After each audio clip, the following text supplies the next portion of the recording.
আল্লাহ কেন খারাপ কোনো কিছু থামান না? তাহলে কি আল্লাহ নিজেই খারাপ? নাউজুবিল্লাহ, অবশ্যই না।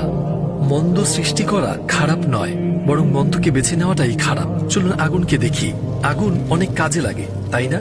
কিন্তু কেউ যদি নিজের হাত আগুনে দিয়ে পুড়ে ফেলে, তাহলে কি সেটা আগুনের দোষ? ঠিক তেমনি আল্লাহ মানুষকে সৃষ্টি করেছেন এবং তাদের ইচ্ছা শক্তি দিয়েছেন। এটা একটা নিয়ামত। এই ইচ্ছা শক্তির মাধ্যমেই আমরা ভালো কাজ বেছে নিতে পারি এবং এমনকি ফেরেশতাদের থেকেও উত্তম হতে পারি। তাই ইচ্ছা শক্তিই দেখিয়ে দেয় কে ভালো আর কে নয়।